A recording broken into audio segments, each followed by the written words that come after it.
Yeah, morning. You know, my talk is called, well, I expect you know, it's called Life, the Universe and Everything, which I think is a quotation from some science fiction writer. Of course, that's just meant to imply that I'm going to be talking about the very biggest questions of all, the nature of ultimate reality, the nature of the universe. Perhaps you've been watching Brian Cox on television recently, have you? Have you? Brian Cox? Yeah, good stuff. But it's interesting that he talks about the sorts of things I'm going to talk about, but never mentions religion. In fact, his word for religion is woo, W-O-O. So I don't think that's good, somehow. So the question would be, well, Stephen Hawking as well wrote a book called The Grand Design, in which, well, if you're doing philosophy, you won't like it very much, because on page 1 it says philosophy is dead. However, on page 41 it says my philosophy is, so you think, oh, it's not so dead after all. But there is a sort of chasm, in a way, between some physicists, only some, and I think a small minority actually, and philosophers. And one question is why that is so. Of course, one reason why it's so is philosophers don't do physics, so we don't get into laboratories and do things, or we don't go to CERN and get into the Large Hadron Collider and discover new particles. So we don't deal with physical discoveries, and I suppose a lot of physicists feel, well, unless you do that, you're not really contributing much to human knowledge, sitting around in your armchairs philosophizing. So there's a little bit of arts, humanities versus science there. It's nothing to do with religion particularly, it's the humanities-science divide. You know, those who can't do maths do humanities. Okay, that's the feeling. But it needs a bit of examination to see whether that's true. So I'm just going to put it straight to you that I think the biggest question in philosophy and in human life, though it's not one that people spend a lot of time thinking about normally, but the biggest question is the nature of reality, in the end, ultimately, finally, is it mind-like or not? Is it really based, is reality, the whole of reality that we see and feel and walk around in, is that somehow itself an appearance of a mind-like reality? By mind-like reality, I'm trying to get away a bit from thinking about human minds and the way humans think, but nevertheless, something involving consciousness and value and purpose. Let me take those three words as important to mind. Consciousness, well, awareness of something. If there was no awareness, I think there'd be no value, because you have to have some awareness which values something for that thing to have value, to speak about value at all. And purpose, of course, is what a conscious being tries to bring about some value. So they're linked together, those notions, consciousness, value, and purpose. Now, it is clear right at the start that physics, I'm mostly talking about physics this morning as a science. We're going to talk about science and religion, which is the basic topic here. I'm going to talk about physics. I think that's the fundamental science. And I'm going to talk about quantum physics in particular, because I think that's the fundamental basis of science. But I'm not going to do it so technically that nobody understands what I'm talking about.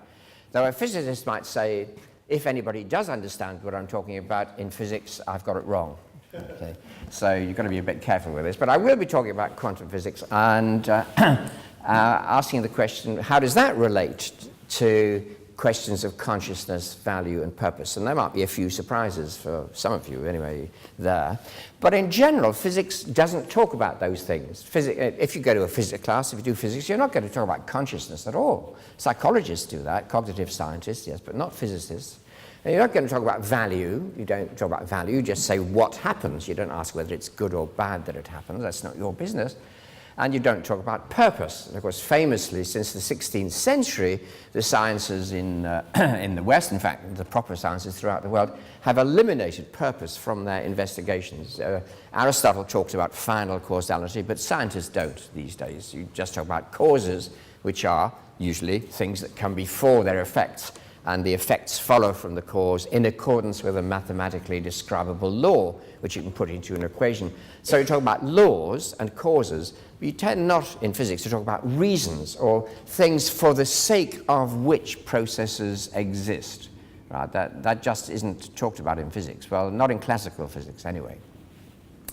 So that's one reason for the gap between humanities and the hard sciences, because in the humanities, that's exactly what you do talk about. If you're doing history or English or a softer science like sociology or psychology, then you are talking about values, things that people value, and their consciousness of that, and the purposes that people have.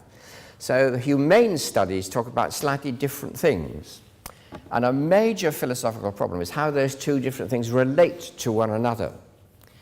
And the line taken by some, usually not philosophers, but by some philosophers, is that talk about purpose and consciousness and value, talk about the humanities, talk about human persons, talk about minds, is reducible to talk about material particles operating in accordance with laws, which are general and non-purposive and not conscious.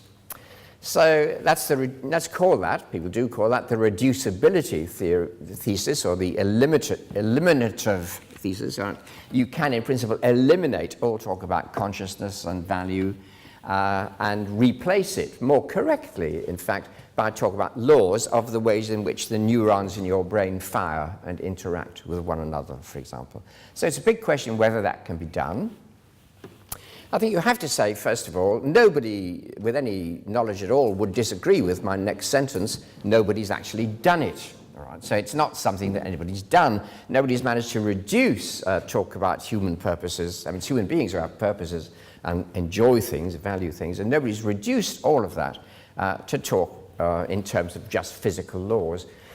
And I think, generally speaking, for whatever reason, it doesn't look as though it's possible. I wouldn't like to say it's absolutely impossible, but it's a faith position. If somebody says to you, well, you can reduce all talk about human consciousness and purpose to chemical, physical, or genetic laws, that's a faith statement. It's not something that has been done.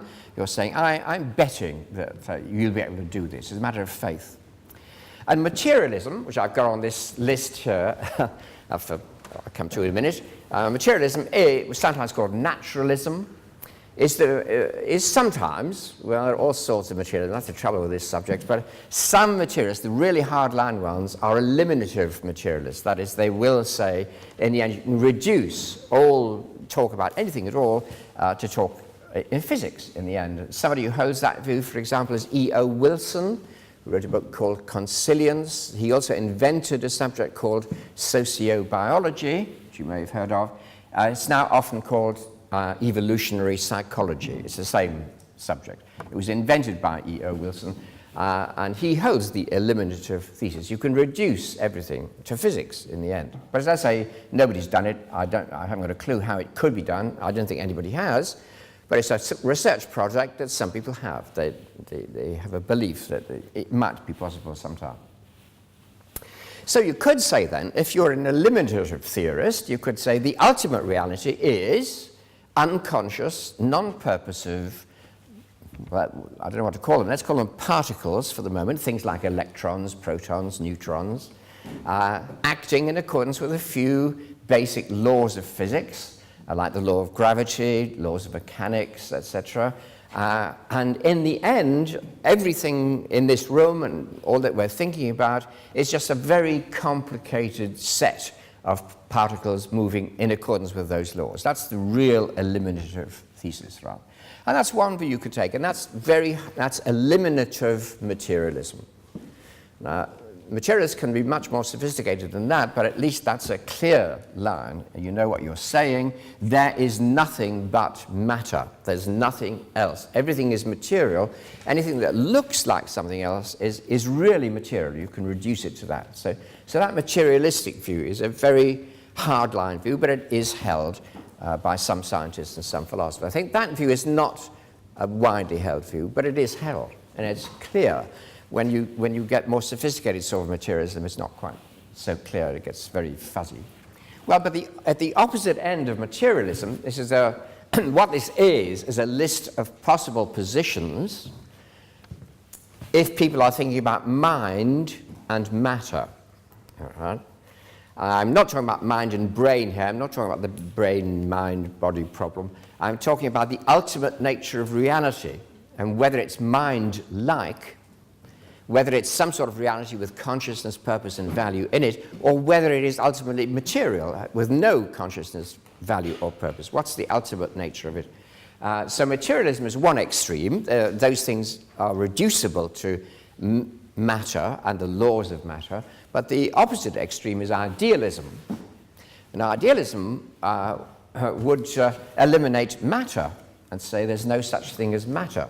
And that matter, I mean, these are the hardline idealists, right? That matter is somehow an appearance or even an illusion of something which is conscious.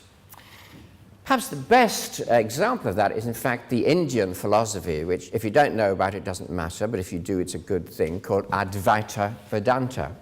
Advaita Vedanta is a philosophy whose main exponent is Shankara, whom, if you've seen that film star who goes around pretending to be an archaeologist, Harrison Ford, if you've seen him rushing around, he keeps calling it Shankara, but he's totally wrong. It's Shankara. So that's Shankara. And he holds a view which there's no English word for. It's called Advaita Vedanta. But you could, Advaita means, it's a Sanskrit word, Advaita means non-dualism. Advaita, non-dualism. And it's an idealist, non-dualist view. So on that view, which is the clearest one in the whole of world philosophy, the clearest view of idealism, there is nothing but mind. And matter is an illusion, maya, an illusion, an illusory appearance of mind to souls which have fallen somehow into illusion. How? It's a bit of a mystery. Now, there have been philosophers in the West who have taken a view like that. The best known are probably Hegel, and there's some English philosophers at the beginning of the 20th century, like Bradley, A.C. Bradley. Again, it doesn't matter if you haven't heard of them, but they were very leading philosophers in their day, in the 1920s and 30s, A.C. Bradley, and they were idealists. And what is called absolute idealism is the view that our view of the world around us is all illusory. We think there are many things in space made of matter, and that's actually an illusion. There aren't. There's only one spiritual reality. The Sanskrit word for that is Sat Chit Ananda, which translates roughly as being, consciousness, and bliss. But in the West, the word usually used is spirit with a big S, Geist in German. Geist, that's Hegel's word for it, spirit, absolute spirit, which is a mind-like reality. Again, mind-like. It's not like a human mind, but it's not embodied at all. It precedes or is apart from the existence of the material universe, but it has consciousness, it has intelligence, it has bliss, usually happiness, and in some Buddhist renditions of this view, it has compassion too. Some schools of Buddhism talk about pure mind, and that is a view that the ultimate nature of reality is more like mind than matter. That is to say, in some sense, it's conscious, purposive, and valuable. Okay. So there are the two ultimate extremes. They're both held by millions of people throughout the world, I would say. Of course, materialism is usually not religious. I mean, usually materialists would not be religious. It would be quite surprising to find materialists who were religious, who said that everything is material, because it seems to rule out God pretty completely. Whereas idealists usually are religious, but you don't have to be. So if you're an Advaitin in India, or even in England, then you would probably be a Hindu of some sort. Or in fact, there is a Catholic organization called the Bede Griffiths Sangha, which I'm a member, just to let you into a secret, which is an Advaitin organization within the Catholic Church. Right. So the Pope hasn't heard about it probably, but there you are. So it does exist. But you can be an idealist without being religious. You can just say the ultimate nature of reality is mind, but I don't necessarily have any relationship to that mind. I don't have to go to church. It's just a statement about how things are. It's a purely metaphysical statement with no religious implications.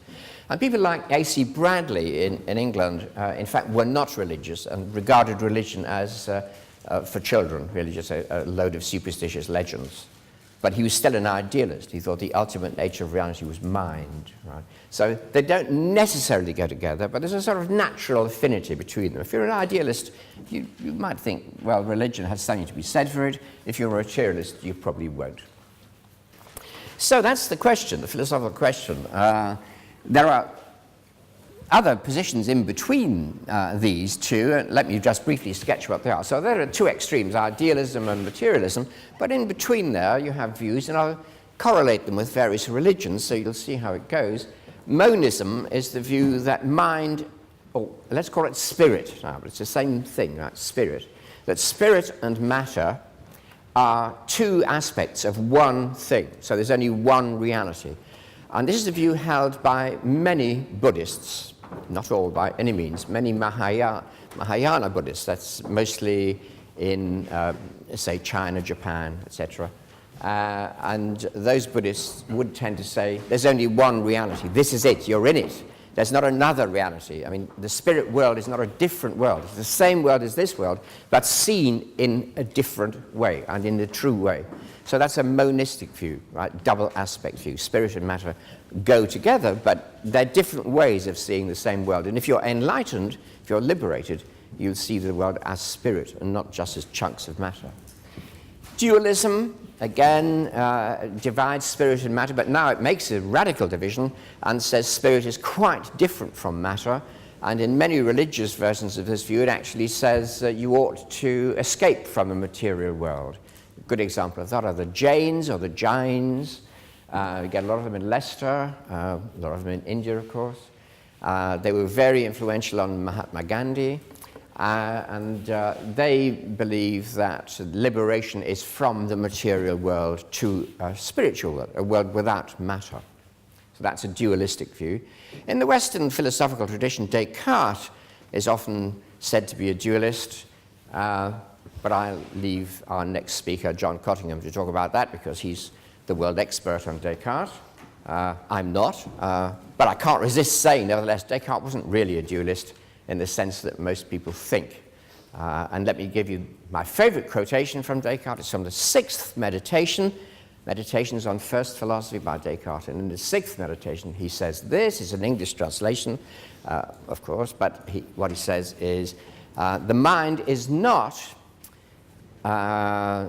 engaged or embodied in the body in the sense in which a pilot or a captain is in a ship.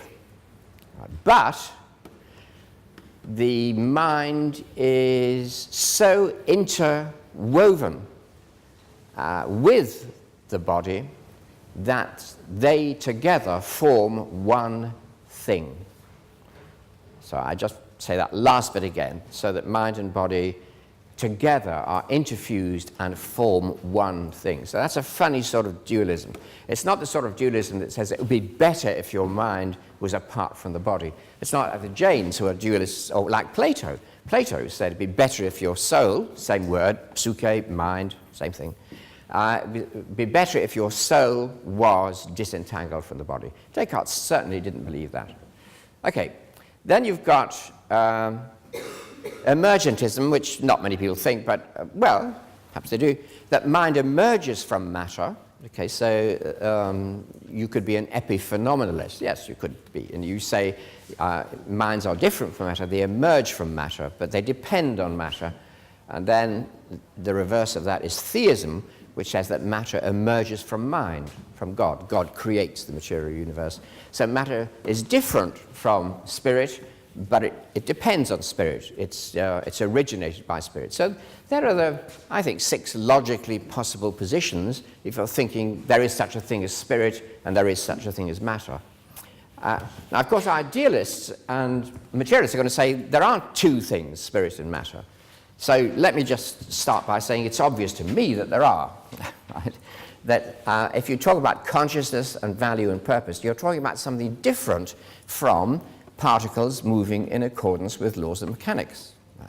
So when you study the brain, for example, what you find out when you study the brain is the electrical discharges from neurons through axons and dendrites, right? So what you see is electrical activity. It's a bit like looking at the hardware of a computer. And what you see is, if you look at what's actually going on, is a binary system, noughts and ones, in a very complicated array of circuits. That's what you see. But if you say, what does it mean? What is the computer doing? What is it saying? Is it talking to me? Well, many of us think our computers do talk to us. Mine literally does talk to me. But of course, I know that it's being made to say whatever it is saying. And that if I look at the circuits of the computer, that's the hardware, well, that's what a physicist would tell you about. But a physicist wouldn't tell you about the reason for which the computer exists. That is, to give you information. You look up some information, you get the information. It's all done through circuits, so you need the physics. But of course, the information at the end that you get out of it is not physics itself. That information doesn't belong to physics. Otherwise, you could know everything about the human brain and what it was doing and not know what it was thinking about. Okay, perfectly easy to think of that. So I think I just want to say that's my view. I think it's a very sensible view. Of course, I would. So that spirit or mind is, at first sight, at least different from material things, just as physics is different from psychology, different aspects. And if you say it's the same world, well, I won't quarrel with that, but it's different aspects of the same world at the very least. Right, but my question is, which is primary, ultimately? Is one of these primary? Do all mental things just emerge from physical things? That's probably the most widely held view among popular scientists like Richard Dawkins and Brian Cox. Of course, there are things like consciousness and purpose, etc., but they are the very late result of a long evolutionary process, and they have simply emerged. So that's emergentism, after all. They've emerged from purely physical processes. They couldn't exist without those processes. So here's the first question, really, for you, as a philosophical question. Do you think that you could have conscious states of being aware of something which have emerged from purely physical states and are totally accounted for in terms of those physical states, which have no causal influence, right? An epiphenomenalist is a person who says there are mental states, but they don't have any causal influence. All the causal influences are in the brain. The brain and its purely physical laws determines everything that's going to happen, and your consciousness, it's there, okay, it's different, okay, but it doesn't have any causal influence. Quite a widely held position, but obviously a theist, for example, somebody who believed in God, would say, no, actually that's not true. It might be true of human beings, but it's perfectly conceivable that there could be mental states which have causal influence, and God would be one of them. So let's think, is that logically possible? Now, this is quite difficult to decide, really, but it looks logically possible. And if you have even two different aspects of the same thing, then usually you can tear those aspects apart. Let's take, this is supposed to be a helpful analogy, I hope it is anyway. Water, we know what water is. Water is H2O, so we know that water is made up of hydrogen and oxygen. We know that. Now, we know that we can tear those apart if water is made up of two things. If hydrogen and oxygen are two aspects of the reality of water, without them you can't have water, okay? You can still tear them apart and you have hydrogen and oxygen. So you can think of tearing them apart. So it is possible for them to be torn apart, whether or not you could actually do it. So in the same way, I think mental states of looking at things in this room and knowing what you're looking at, are separable from the brain states which cause them. So I'm not denying that your brain states cause your perceptions. Of course they do. What I'm saying is, if one thing is the cause of another, you have the cause of an effect, you can always, in principle, separate the effect from the cause. Okay? They're not the same thing. So a crucial question is involved with what's called the identity thesis, which is that it's actually my perception of, let's say, this flower is the same thing as the firing of certain neurons in my brain. It's the same thing. That's the identity thesis. Now, if they're the same thing, but you can't pull them apart, they're just the same thing. But if one is the cause of the other, if my brain states, my neurons firing are the cause of my seeing this flower, then you could tear them apart. You could have the effect without the cause. It could have a different cause. So my sight of this flower could be caused by a different set of brain states.